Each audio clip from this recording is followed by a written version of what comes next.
So I would challenge anyone who listens to this who's a retailer, look around and say, how do I need to change my retail store? Because those customers are still going to buy product. And are they going to buy them from you? Are they going to buy them online? Or are they going to buy them somewhere else? They want to go buy.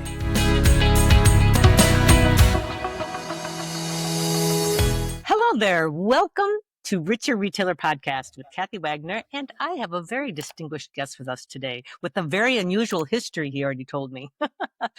I'm so happy to have you with us. Listen, how did Darrin Stern end up as the show director for H&H Americas and the Fiber and Fabric Craft Festival, which is an award-winning trade show now? I mean, it's really exciting. So tell me, how did you end up here? I replied to a wanted ad on the internet. It's that simple. I just, hey, click and find an ad on the internet. No, my background is very eclectic. I come from a hospitality training with an undergraduate and master's degree, really in restaurant management and special events. But I've gone through in my background where I've been an entrepreneur. I started a food distribution company. I've helped other people build restaurants in Mediterranean markets. I've done large scale special events like the Olympics and World Cup soccer. So primarily in the hospitality food service world. But then once that all ended, a friend of mine said, there's this thing called trade shows. And I was like, what do you mean? He's like, yeah, it's like the special event that never goes away. Because when you work for the Olympics, they end, right? Like you got to go find a new job. So I got introduced to the world of trade shows and found that as a very interesting line of work. It's kind of part of the hospitality industry. It's sales and marketing, kind of eclectic space. But even that, I decided to leave for a bit and I became a college professor teaching hospitality management, cooking and hospitality law, sales and marketing, all sorts of things. I then got back into the world of trade shows, even as a general service contractor, which are the folks that move the freight and do all the booth building. And then I literally found a job on the internet. And then I came to work for Colomesa. Now, 22 years later, I've been with Colomesa. So that's like kind of a very fast tour. And I give that because when I speak to clients and I speak to people, I've owned a small business. I've owned a family business. I've built a business from scratch when you're skiing during the day to meet people to invest. I've done large scale, I've done international, so I really can speak from multiple different hats and coming from multiple different directions. Right. It is interesting, isn't it, how hospitality and retail are intricately connected, right? Because it is the same thing. You're serving people, you want them to have a good experience, and you want them to come back. So, I can see how all of that would lead to what you did. Well, and so tell me, how did the award, let me read it to you guys just so you all know. It's in recognition of its commitment to excellence. H&H Americas recently received the Trade Show Executives Gold 100 Award for best attendee engagement, which is fabulous, right? Which you said really affirms your dedication to creating an experience, which goes back to your hospitality days, doesn't it? Well, yeah. And I think a couple different things because we won that award. And also for the 2 years running, we are on the list of the 50 fastest growing shows in North America. Wow. So we've won that for 23 and for 24, and I can guarantee you we will get it again for 25 because of the way the show's growing this year. Wow. But yeah, it really speaks to the whole team because it's obviously more than just one of us. It's the whole group of us that pulled this off.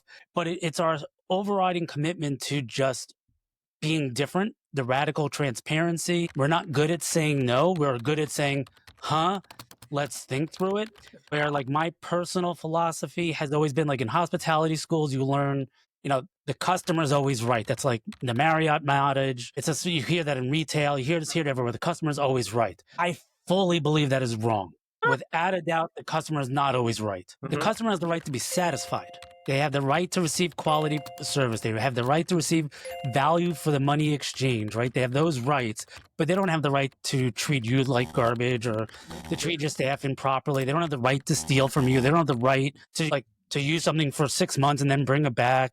No, they have the right to the right kind of experience and that what you're offering matches that level. So I really think it's a partnership in both directions. It's not a one-directional conversation, which is very different than a lot of retail experiences and a lot of training that you receive when you go to universities and when you read books. It's a different kind of view of that world of customer service. Yes, I can see what you mean. I can see how that's true. Well, and speaking of customer service, how did a German company, see this hole in the U.S. market and come to fill it? So we are Colomesa, if I try to pronounce it a little bit with a little bit better accent. We are a German trade show company in the city of Cologne, Germany. So like here I'm based in Chicago. We have the McCormick Center, right? It's a municipal building for convention centers. Most cities, tier one, big cities, small cities, even the smallest cities will have a convention center or civic centers owned by the towns. So in Europe, particularly in Germany, what they call messes or the halls or the buildings, they're quasi private public entities. So we're a private corporation, but yet the city is a part owner of it and it sits on the chairman of the board of it. So we just finished our 100th anniversary of continuously operating trade shows.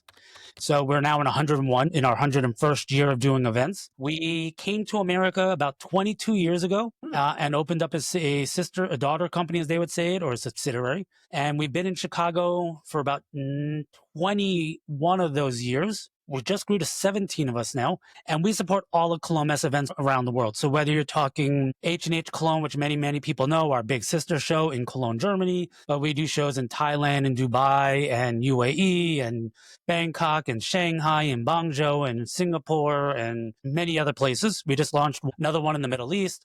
We're in Colombia, we're in Brazil, and we're in Italy. So part of what makes us eclectic is that even though we're not doing H&H everywhere, we get feedback and insights, and we have representatives. So we're constantly gathering information from around the world and what is happening.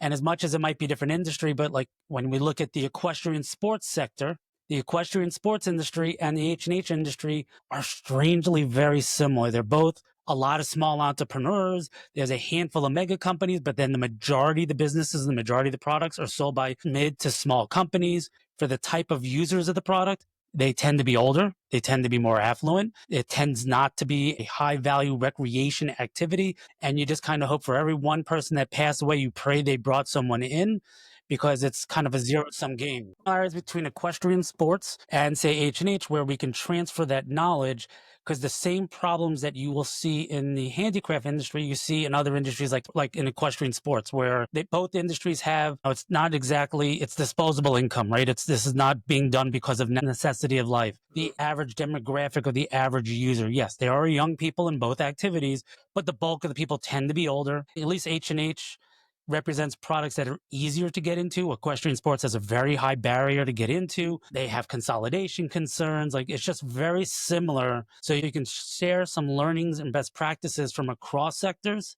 which is what I think is what makes our life very interesting. 1 minute I can answer the phone and we can be talking about knitting and sewing and crocheting. And then the next phone call, we can talk about a bridle for a horse. And then the next call could be digital marketing. And then the next call after that could be food packaging and so on. So we do 25 different industries and about 70 to 80 trade shows around the world annually. So we tend to be a very eclectic palette, and I've been there and done that quite often. The thing I find so fascinating is how similar that is to the work that we do at Retail Mavens. So people will ask me all the time, so like, what kind of retail do you specialize in? And I say, I proudly specialize in all of it, because I find that it's exactly similar to what you're saying. I find that it's so fascinating what you can learn from the maker stores, and how you can take things and events from the maker stores and you can put them in clothing boutiques or in lumber yards or in clothing stores and vice versa. Like, it's so fascinating how much you learn and you can use to cross all those different genres. And it is so fascinating. You can see that that's a great value that we bring our clients, is the fact that we do we work with all those different kinds of stores. And I can see how the same thing is true for you, that if you work all those different trade shows, right, you're bringing the best of each into H&H, for example, as well as there's other problems that you see other industries have that you can then anticipate. Right. And being a global company, like, we see trends from Europe, then you can talk about them here and like what's happening in Asia. And we're living in a very unique period of time, right? Global commerce is challenged, is maybe a nice, kind word to call it at the moment.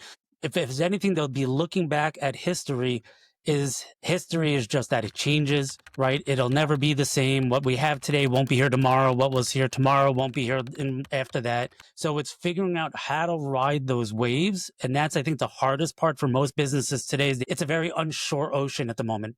For many years, we had this kind of standard ocean. We kind of could ride just a little bit fine. The pandemic created some craziness, but you can kind of rise together and fall together as things kind of cycled. Now you're just in very choppy waters, and you just don't don't know how to navigate. So you're trying to just ride out this storm to figure out that at the end of the day, people will still find a way to do business, right? Products will still move across borders, particularly quality products, things that people want. Is it going to be more expensive for certain products for a while? Well, listen to news. Yes. Will it change? Yes. And it's just unfortunately riding that wave, and having been here now 22 years, you've seen some of this up and down. The dollar strong, the dollar is weak. Like 1 minute it's my product is too expensive for everyone to buy in Europe. But then the same thing is now it's cheaper for you to buy marketing. So now's the time to go heavy on brand marketing. And then you dial back your brand marketing when the dollar flips. Like it's figuring out that balance for your business. Yeah, correct. We just celebrated 26 years in business. The same thing is true. You look at how there absolutely is a wisdom that comes with all that experience, I believe, in helping people still be able to take advantage of what you said, of what's the best things to take advantage of and what to ignore or what to pass on right now. So tell me, Darrin, how does all of that, the trends you were talking about, and then the different types of trade shows, how does that help set H&H apart? Like, what have you brought from all of that experience into H&H? How is it different from another retail trade show? Well, and I think what H&H has to offer is quite a bit, right? So a little bit of, like, as we said, the backstory. So H&H is in Cologne, Germany. It's been there. I think we just saw, if the originations of it goes back to like the 40s. Cologne Messe took over management of it in the 80s into the mid 90s. I started working on it because I was here at Cologne Messe supporting companies going abroad to our European show. Then we saw the pandemic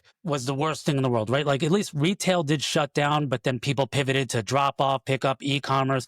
Trade shows just stopped. It was ground stop. There was nothing. We lost 320 million euros through COVID. Insane. But what happened through that is, unfortunately, many events didn't survive, particularly smaller companies who didn't have the ability to survive. Right. And it created this market opportunity in America for us. Because before COVID, there were plenty of good opportunities. There were plenty of good marketplaces for people to go for these fiber products. Through COVID, post-COVID, there was a window of opportunity. So we brought in our product. What I think we offer that's very different at H&H is it's a mix of products. We're not a knitting show. We're not a quilting show. We're not a sewing show. We're not a needlepoint show. We're a fiber-based show, or a fiber and fabric-based show. So I think that's one thing that is just primarily different. We offer more product assortment so people can see more things at one time than you can in anything that preceded us. The other part is we're not a membership-based event. So we don't restrict because you're not a member, you can't get in, or it's cost prohibitive to get in. Our predecessors and some of our competitors have those kinds of models because they're associations that are just offering a different product. The other part is what we define as our attendance. We believe if you make your living via crafts, you should come to our event. Who makes their living via crafts? You make your living via crafts, right? You provide services to the craft retailers, an educator, a designer, a content creator, a non-exhibiting supplier, an exhibitor itself, a retailer. All of those people derive some portion of their income or all their income from these things, whether they take them and resell them, take them and then manufacture them into something else, like the idea of an Etsy maker. Or the professional craft show maker. These people, at first, maybe it's a hobby, right? Someone makes one, they make two. Oh, wow, you're really good at that. You should, people kind of experiment. But then all of a sudden, there's a nice little woman who made this knitting pattern for mittens. Older guy sat on stage and was really cold, right? And he had these funny mittens on, and then he was all over the planet. That woman quickly became a business, right? She had to license her brand. She had a shop. Like, it just blew up on her. So I don't want to play the gatekeeper to who is a hobby to when you become a business. That's the exhibitor's job to decide which price list you get. Or am I willing to sell to you? Or no, you're not at a level for me to be a distributor or wholesale level. Our job is to fill the halls with people who are trying to make their living with these products. So those are some things I think we do different in this aspect. And the most enjoyable part is when I meet a quilt shop owner or a local yarn shop owner and they say, I discovered something new for my store. Like, I came to your show and I never thought about carrying this in my store, and now I do. And I think today, more so than a year ago or 2 years ago, there's a huge market void that the retailer now has open to them, right? There's a very large big box retailer that has now gone. 880 locations no longer exist. So I would challenge anyone who listens to this who's a retailer, look around and say, how do I need to change my retail store? Because those customers are still going to buy product. And are they going to buy them from you? Are they going to buy them online? Or are they going to buy them somewhere else? They want to go buy. Absolutely. Right. We're talking of Joann's, of course, as you know, too. My fellow friendly store owner knows we're talking about that. Yep. And the thing is that I've had clients say, yeah, so do I have to carry the stuff that they carry? Do I have to carry the lesser quality? And what I believe is that that's not the point. The point is that you have to get that word out to all the people. So can you run Facebook ads to followers of Joann's? What can you do to get the word out about the kind of store you are? What I think is so fascinating, and I'm sure you've found this too, Darrin, is that you can meet 10 different craft stores. They could all be selling fabric, but each one is different.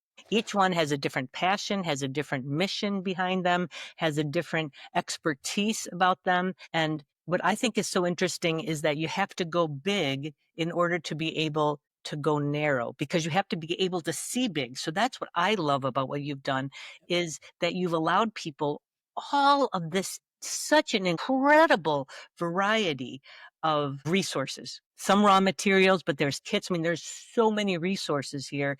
And then it's their job to go through and then pick what fits their store, what they know that their community will enjoy the most. And that's what I love about what you've done. Right. And I think the idea of, do I have to now carry X because Joann's doesn't exist anymore? Where I would challenge retailers is to say, take a look at that assortment. What's not turning, right? You probably have stuff that you thought was pretty committed and maybe very high end that just doesn't turn. And those big box type of buyers shouldn't start on quality materials because they're going to get frustrated. They're going to overspend. So learning how to speak to that first time quilter, the first time customer that might not traditionally have gone to your store because they're going to start at the more economical price point, which wasn't where you played.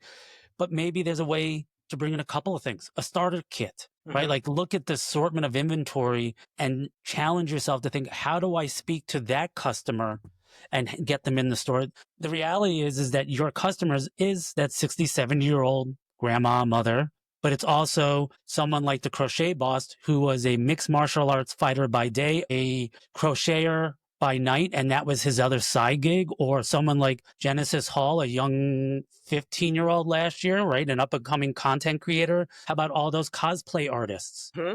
Looking around and saying, how do I address these diverse customers? Because they're new customers, again, to my store. How do I offer them these products, these classes, or just speak to them that I'm a place where they can come source, and then maybe I can order one-off bolts for them or one-off items through my vendors for these people. And that this show is, we say it's for you because it's for you, quilt shop owner. It's for you, yarn shop owner. It's for you, no matter who you are, with a big old capital Y, big old capital O, big old capital U with an exclamation point. It's for you because this is, if you're in the business of crafts, this show is for you. That's a really strong mantra that we try to push.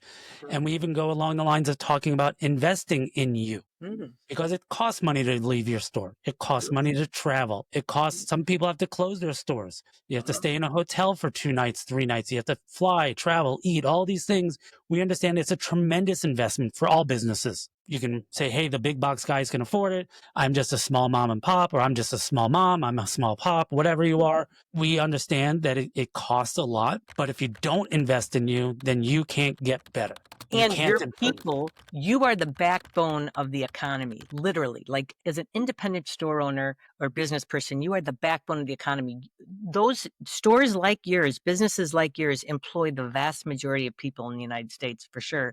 It's incredibly important what you do, and you owe it to yourself and to your people to make an investment of something that you know you can get a good reward for, a good return on. And that's exactly what I believe in my heart of hearts is true about H&H, is that if you'll be exposed to all these things that you wouldn't be exposed to otherwise, and you see it differently. I mean, can you go through stuff on the internet and look for different, but it's not the same as holding the stuff in your hands, meeting the designer, taking a picture of yourself with the designer, and then having content to then share to your people and hear the story of why all this was created. There's nothing like it, nothing like it. No, and the part where people sometimes try to challenge me, and granted, I drank the Kool-Aid, I do trade shows for a living, right? I have to speak, but you can't tell me where you can go to, and in 2.5 or 3 full days, right at the moment, we have 541 companies presenting at the show. You cannot source and review 540 product lines in 3 days. You can't do that on the internet, and you can't do that in person. We're too big, which is a wonderful thing and an anxiety ridden thing, right? Like, oh my God, how am I going to get through this all? It's almost 50-50 parity between, we'll say, the yarn fiber side and then the fabric stuff. And we put machines over on fabric, put knitting needles on the other side. We have some general crafting things in there too, things like Craft Express and their heat presses. So there's lots of different things, but that's where the advent of a live event is still the most efficient way to source and learn. Yes. And to learn also just from the person who's standing behind you in Starbucks. Can't tell you how many times I've learned something of immense value. Just, I mean, literally going to the men's room, like, or the ladies' room, like the people you meet on the way to and from point A to point B. I do it all the time in Germany. I hear that American accent. I say, "Excuse me, where are you from?"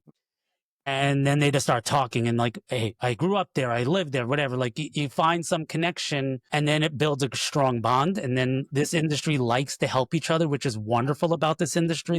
You're a caring community, this handicraft community, and you see it come alive. Also, when you talk about shopping online, as a customer myself, I still have to go to department stores because I need curated experiences, right? Nordstrom seems to be doing okay, right? Macy's, Bloomingdale's, they've had their struggles. I think it's other management decisions. It's not because people aren't buying clothing, right? Like we have one of their test stores, Bloomie's, here in the Chicago area, which is always packed and busy. It's a more modern way for Bloomingdale's to merchandise, Right. but it's curated. They don't need to have everything under the sun, just like your stores. You don't have to offer everything. Right. Your job is to curate your voice, your products, your expertise, your vision, and then the customers buy into that. And I think that's what customers want, because you can go to Amazon and see a million items. I don't know how to pick anything when you see 50 of the same thing. Exactly. And that's the reason to go to H&H and to do that. And the other thing also that I want everybody to realize that has changed about retail is that one of the things that our coaching and consulting company has really championed is the fact that you are so much more than just the raw materials that you sell. So if you're a fabric store, you're not selling fabric. You're selling perhaps the confidence someone gets when they can wear something that they have made. You're selling the peace of mind, the peace that envelops somebody as they're working their machine and creating something. Whatever it is for you, that's actually what you're selling. And so don't forget that when you're walking those trade show aisles, that to look for other things that you just enjoy yourself. We have found that, for example, I know that women love to buy bags. Bags right now have been selling like crazy in all of our women's clothing stores. Bags are selling like crazy in all of our maker stores. And we have a number of vendors that sell them, right? And there's the kit version, right? So you can make your own bag. Then we have plenty of vendors who have project bags all set for you done, for you to offer. Like the other part that we do challenge ourselves to try to bring in the vendors, and we're challenging the retailers who are coming, or the shop owners who are coming, whether it's an e-commerce shop or a brick and mortar store, is that it's like, I call it it's the McDonald's effect, right? Like the supersize. It's the candle. You don't need to carry 50 candles, but maybe 6 candles, right? Or it's a piece of jewelry that kind of accents it. So it's more than just come in and buy your skein, buy your fat quarter bundle, or buy your bolt of fabric, and I'm done. Or buy some thread and you're done. It's the continual experience. And I think what's unique about these products is all of these are consumables, right? It's like the joy about a supermarket is, you got to come back all the time, right? A car, that's a hard thing to sell. Once every 10 years, you might get a customer back. A grill, it's like once every 5 years. The whole point in this industry is the more ideas we give our customer, the more that they might make, the more they have to come by, like doing craft activism in your store, right? It's a wonderful thing, like bringing the community together to knit for a cause. Well, it is a good social thing to do. It's a very ethical thing to do. It's a wonderful cause. It also sells product. It's okay to make money. Right? Like you don't have to feel bad about making money because you need to, right? Otherwise, you can't continue to support that community. That's the most important thing, is your community. And now more than ever before, people want to be part of a community. I feel like we've been saying that for quite a while, since COVID for sure, but it is so true. People want to belong to something and want to believe in something. And that's what you do, fellow store owner. You do that. That's what you do with your community, and that's what's so important. I hope if you're on the fence about attending H&H, I hope we pushed you over the fence and that you're ready to come, because it's really important. I also think another opportunity here with Joanne's being gone is that you have the opportunity to educate people about the value of your raw materials. I was sharing the story, Darrin, about how my grandmother, who came over from Ireland, that was the knitter in our family, and so she was one that knit all the time, but she only knew about crummy, acrylic yarns. And when I say crummy, I mean because it doesn't create heirloom products. And so now there's stuff that we just can't enjoy if she had used, really high quality yarn. So I think that that's something that she didn't know about, and I really wish someone had educated her along the way. And I think that's another important part of coming to a trade show is that you can become educated on how the companies are selling you the merchandise. And then you can take the best parts of that and share those same content pieces then with your community. There are lots of stories, right? Every person has their own story. Just people in the show have the stories. The product have their own stories. Like what I would leave people to think about, like in the 3 days that you come, or even 4 if you count our pre-show conference day, there are 541 vendors. If we count states, like you count countries, right? We're such a big country. There are 77 states/countries coming. There's 56 nations of total exhibitor attendance, of suppliers coming from. We have Serbia. There's a company coming from the Ukraine, Czech Republic, Chicago, La Crosse, Wisconsin, like you name it, local to far away. There are 185 education sessions, some paid, most are free. There are 38 different special events and meetups. So whether you're talking our fashion show, the showing of the Oscar-nominated documentary movie, to meetups of different groups who are just kind of gathering people around topics that just want to kind of, again, be that community and bring people to want to know you're not alone. Right? You're not the first person to own a store. You're not the last person to own a store. You're not the first person to have a creative idea. You're not the last person to have a creative idea. So I think it's something to be had to work together, and together we just make everything better. Yeah. I think that's really true. And in fact, I'm proud to say that Dana Connell from my team and I will both be speaking on Tuesday, May 6th. And as well as we're also running a panel discussion of in-store events. That is always so fabulous to hear what has worked well for the retailers. That's always something that people can walk away with. So our passion here, our mission is to help create richer retailers. We really are trying to create as many million-dollar retailers as we can because we discovered less than 1.9% of all million-dollar businesses in North America are owned by women. Less than 1.9%, which is crazy. I like to end this by asking you what your Millie moment is and how it impacted your journey. And a Millie moment is that moment where you're super proud of what you've accomplished. You've reflected and you're like, yeah, I did that. And it doesn't have to be hitting $1 million in sales. It's really about any breakthrough that you've had. What would you say your Millie moment has been, Darrin? I could just cheat and just say my kids, but that's cheating because that's easy. No, if I were to look back over the life of just H&H Americas and use that as a framework of pulling from, probably when we being selected for the Being Connected Award for our community, from my peers, right? From the peers of trade show, of the other trade shows. So that award is given from an association, from and a trade show magazine of the peers of our industry. So companies where we are a very large company, right? We are a top 10 in the world. But the ones that are bigger than us are by exponential components. It's kind of like Home Depot compared to the rest of the industry. Like we're tiny compared to these top ones. And we do it with a team of 5, right? And that the fact that we're being recognized amongst our peers in our 3rd year of doing it about all of the ways we stay committed and connected to our community. And just really, that's our secret sauce. Like it's not a line of code or like some really secret formula. It's the people we've been able to hire here at H&H Americas and Cologne Messa. That's our secret sauce, which is wonderful because you can't replicate that very easily because it's us as humans. Unless you want to hire one of our team members away, then you can try to replicate it away. But the care and the passion they have for the business of trade shows, for the business of their customers, is really what makes it different. We just, day after day, we push ourselves to think, what else can we do to bring greater value, more communication, more information to the part of, I go to the website and it is extremely overwhelming. But then again, when I ask people about it, I'm like, well, what would you take away or how do you simplify? They're like, you can't, because you guys do, you have H&H University. We have now something new this year called the Sewing Dealer Exchange. We have the Creator Summit. We have a Product Academy. We have a Learning Lab. We have business classes. We have a main stage. We have meetups. We have special events. It is the three-ring circus, so that whatever your needs are, wherever you are in your career, you can find you. Hence, it's for you. And then you can go deep on it and just experience it and enjoy it, and know that when you come back in year 2, there's going to be a whole section you didn't even touch, right? And you can just like do it again and feel like it's your very first time. And this year, again, because we've grown by almost 30%. So people who are like, oh, I've come every year, I know this. It's 30% larger this year yet again. Wow. Yeah. It's incredible. Absolutely. It's a testament to the entrepreneurial spirit, because we couldn't do this if it wasn't for the businesses that are buying the booths. Right.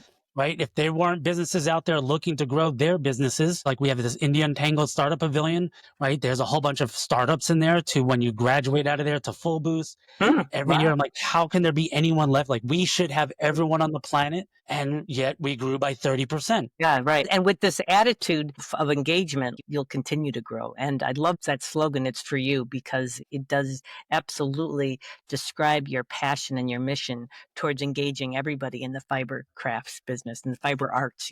Oh gosh, well, thank you so very much, Darrin. I really appreciate your time, and I cannot wait to see you at H&H. Also, if you have any questions about it, don't hesitate to ask. We'll put the link in the show notes so you can get information about it. Thanks again, Darrin, for being here. We're really grateful. Oh, thank you for the time. I really enjoyed our talk. All right, well, know that you are astonishingly fabulous and you're loved. Happy retailing.